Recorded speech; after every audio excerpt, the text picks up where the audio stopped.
Kami undang dengan hormat Staf Khusus Presiden Bidang Bantuan Sosial dan Bencana, Bapak Andi Arief. Yang saya hormati Bapak yang mewakili instansi dari BNPB, PPMBG, Badan Geologi, Grid ITB, dari UI, dari Universitas Gadjah Mada, dan pihak yang saya tidak bisa sebutkan satu persatu. Yang terhormat Bapak hadir di sini Bupati Mojokerto, juga sedang dalam perjalanan Bupati Garut, juga Bupati Cianjur yang juga kita undang. Juga yang saya hormati para periset dari tim Katastrofik Purba, para pembicara, Pak Yon, Pak Pon, Pak Yon, saya bisa berdiri, Pak Yon, Pak Lutfi, Pak Pon, saya persilakan berdiri, Pak Jat Miko, yang kami hormati, silakan berdiri, Pak Awang, belum hadir ya? Pak Awang belum hadir, mungkin ntar lagi.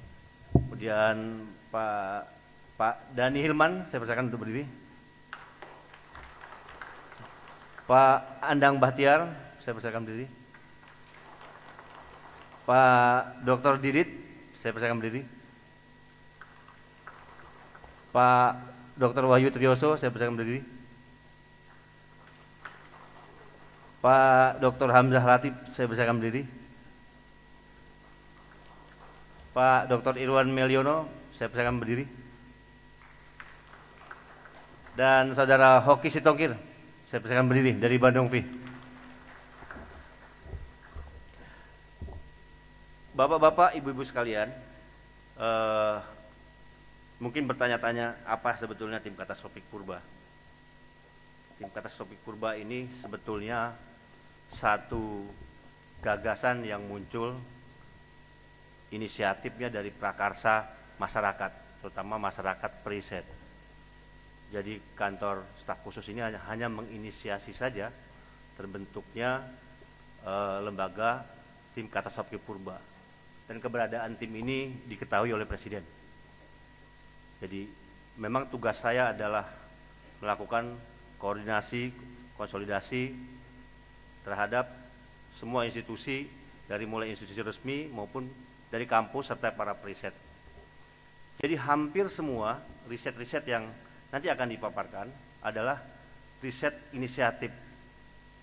Saya hanya melakukan koordinasi, konsolidasi, dan kalaupun nanti ada temuan yang sangat menarik, ini akan kita lanjutkan pada institusi-institusi yang berhubungan dengan temuan-temuan yang ada. Bapak Ibu sekalian, setelah peristiwa Aceh, sebetulnya ada satu hal yang negara lain merespon dengan cepat, yaitu tentang ada potensi gempa atau potensi bencana, gunung api dan sebagainya, yang kita kategorikan gempa-gempa tua atau letusan-letusan gunung api yang tua. Kita menamakannya gempa-gempa purba. Semakin banyak kita mendapatkan bukti-bukti kuat tentang gempa-gempa yang ada di masa lalu, semakin memudahkan kita untuk melihat siklus, semakin memudahkan kita untuk membuat satu periodisasi yang bisa terukur dan tepat dengan berbagai metode. Hal ini tidak mudah. Kita butuh orang-orang yang dalam tanda petik gila, dalam tanda petik orang-orang yang mampu untuk melakukan riset secara mandiri, kemudian ya meluangkan waktu yang cukup banyak, dan alhamdulillah masih ada di Republik ini. Ada beberapa periset yang cukup aktif untuk terus mencari gempa-gempa purba dari mulai Aceh sampai dengan Bali. Kita belum bisa sampai ke Indonesia Timur, masih kurang timnya. Jadi prinsip tim Katastrofik Purba ini terbuka nanti, masih akan terbuka karena kita masih membutuhkan banyak sumber daya. sumber daya yang kita butuhkan dalam rangka untuk menopang kegiatan penanggulangan bencana. Kita tidak ingin kecolongan lagi seperti di Aceh. Saya kira Aceh adalah kita semua bangsa kecolongan, karena memori pendek kita terhadap gempa-gempa yang pernah terjadi itu sangat pendek sekali. Saudara-saudara sekalian, memang kita kesannya bekerja secara diam-diam. Kenapa? Karena memang harus diam-diam. Karena inisiatif dari para periset secara pribadi melakukan di banyak tempat.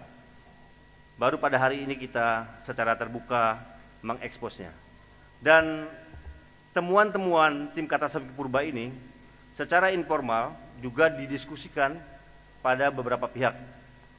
Saya berterima kasih kepada Bapak Suroso dari Dinas Purbakala, Ibu Nini juga, kemudian mantan Dirjen Purbakala almarhum Aura Tambunan, juga ada sekitar 5-6 kali kita melakukan komunikasi. Juga kepada Fakultas Ilmu Budaya Universitas Indonesia, juga kita melakukan beberapa kali pertemuan. Terima kasih juga buat Pak Diki Zainal. Pak Diki Zainal ini yang mengarang buku tetralogi Arkitirema, yang juga kita sering melakukan diskusi yang cukup intensif. Sebetulnya dalam banyak momentum kita ingin mengajak sebesar-besarnya para periset, peneliti dari berbagai cabang ilmu untuk bergabung, tapi memang kita belum ketemu momentumnya. Mudah-mudahan selesai kita pertemuan hari ini akan ada pertemuan-pertemuan selanjutnya yang mungkin saja bisa menambah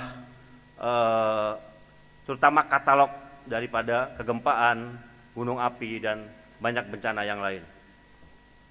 Bapak-bapak sekalian, sampai kapan tim katastrofik ini bekerja? Bapak Presiden memerintahkan kepada saya agar tolong isi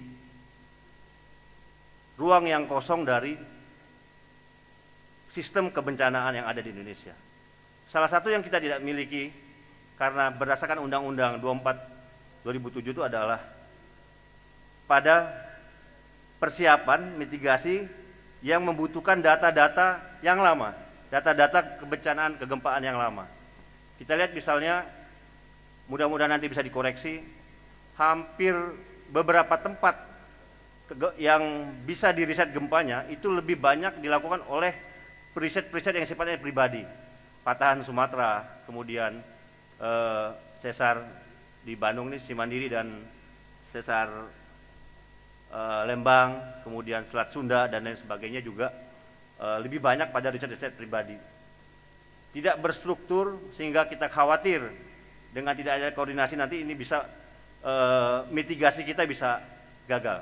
Saya juga mengucapkan terima kasih kepada Pak Tikno Bronto dari PPMBG, juga Pak Surono, yang sangat bermanfaat sekali beberapa kali pertemuan dengan tim katastrofik Purba.